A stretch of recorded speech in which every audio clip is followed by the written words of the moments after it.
5 des psychologues africains. Bienvenue sur cette chaîne Psy Congo. Si vous n'êtes pas encore abonné, abonnez-vous et suivez cette vidéo du début jusqu'à la fin. Voilà. Aujourd'hui, nous allons présenter les 5 psychologues africains qui sont bien connus dans le monde et qui ont fait beaucoup de publications et qui sont connus vraiment. Alors, vous allez savoir que la psychologie en Afrique n'est pas tellement développée, mais nous avons des Africains qui ont fait beaucoup de publications et qui ont fait vraiment preuve de beaucoup d'intelligence et de compétences dans le monde. Et ce sont les Africains qui sont des psychologues, bien sûr, qui ont parfois étudié dans les pays ou sur les continents, et qui sont partis parfois, les autres sont partis en Europe ou aux États-Unis. Alors, nous allons présenter seulement 5 psychologues. Alors, nous allons commencer par Joseph Wall. Joseph Wall, c'est un psychologue sud-africain. Alors, il est décédé à l'année 1939. Il a proposé la théorie sur des phobies chez les êtres humains. Ça, cette théorie sur la phobie chez les êtres humains a été publiée vers les années 1954. Alors, il va proposer aussi les étapes de la désensibilisation systématique. Là, nous sommes pour ceux qui connaissent la thérapie cognitivo-comportementale.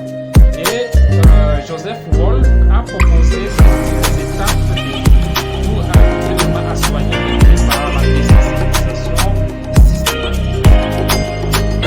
C'est un psychologue sud-africain, Joseph Wall, qui a aussi beaucoup étudié sur l'assertivité. Alors l'assertivité, c'est comme un mot synonyme à l'affirmation des choses. Joseph Wall a beaucoup étudié sur ça et il va encore définir les principes d'inhibition réciproque. C'est Joseph Wall qui va définir. Alors, le deuxième psychologue africain, c'est Pichi Banda. Pichi Banda était psychologue congolais de la Congo. Il est à la fois psychologue, écrivain et conteur. Alors, il a développé beaucoup de pièces de théâtre qui a fait beaucoup de tours du monde. Il a présenté ça en Belgique. Alors, il s'est spécialisé en sciences de la famille et de la sexualité.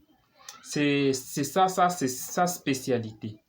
Alors, aujourd'hui, Pichi Banda est toujours en vie puisqu'il vit, je crois qu'il vit au Belgique au moment où nous parlons. Alors, c'était le deuxième psychologue, le Pichi Banda, qui est un psychologue congolais de la République démocratique du Congo. Alors, à part Pichi Banda, nous allons présenter le troisième psychologue qui s'appelle Lazarus. Alors, Arnold Lazarus.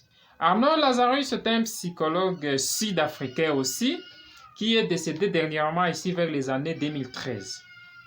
Alors, Lazarus est un psychologue clinicien et il est chercheur. Il est spécialisé dans les thérapies cognitivo-comportementales. Alors, Lazarus, c'est psychologue sud-africain.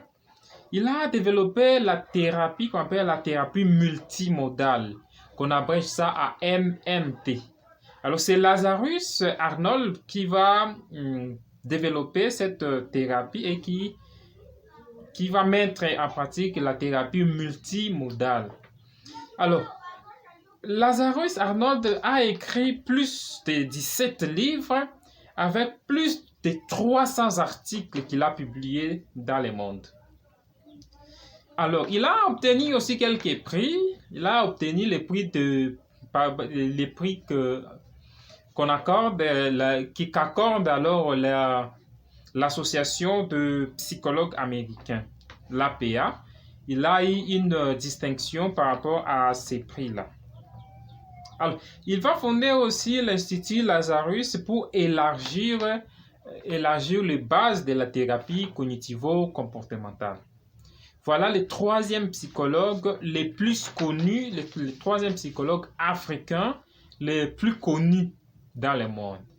Alors, si vous avez eu la chance d'étudier la thérapie cognitivo-comportementale ou de lire sur ça, le nom de Lazarus est bien connu et vous ne pouvez pas manquer ça. Il a fait beaucoup de publications et il est connu parmi les psychologues les plus connus dans le monde.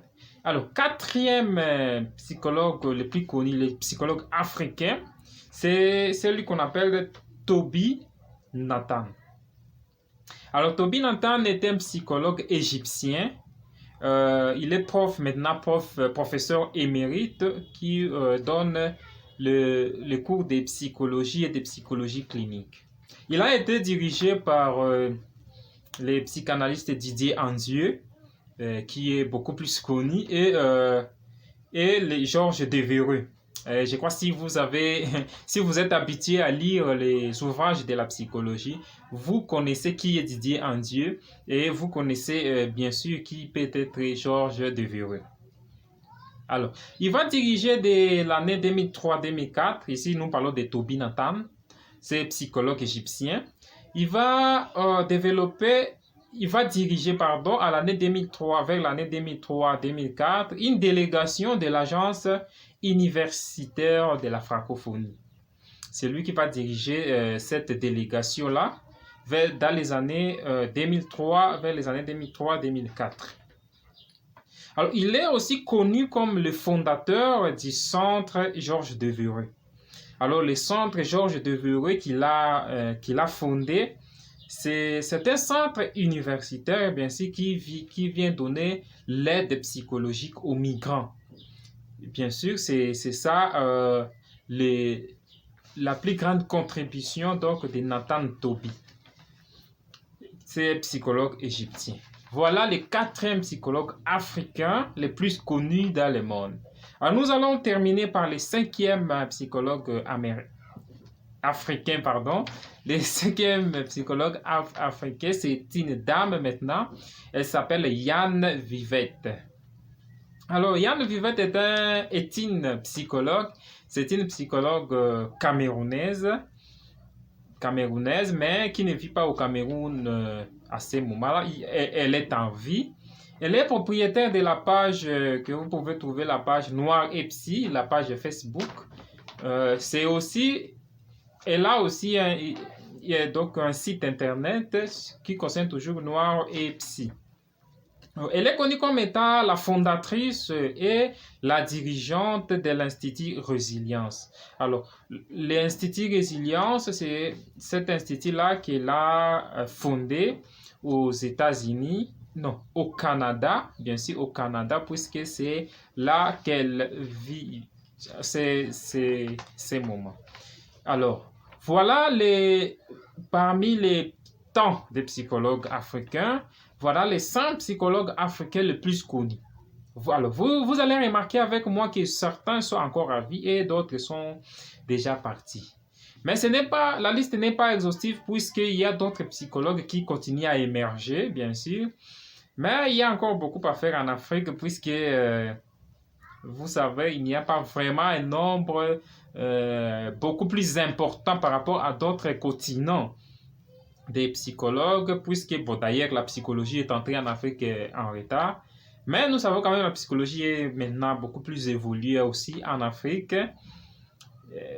Et on cherche toujours à évoluer.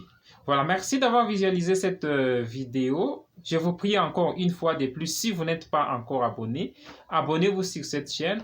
Si vous avez trouvé cette vidéo enrichissante pour vous, alors laissez-moi un j'aime. Et puis, s'il y a moyen, essayez de partager autour de vous. Ça va me faire beaucoup plus plaisir. Alors, à la prochaine et nous allons développer encore d'autres sujets par rapport à la psychologie en Afrique et parfois en République démocratique du Congo. Ciao! Voilà.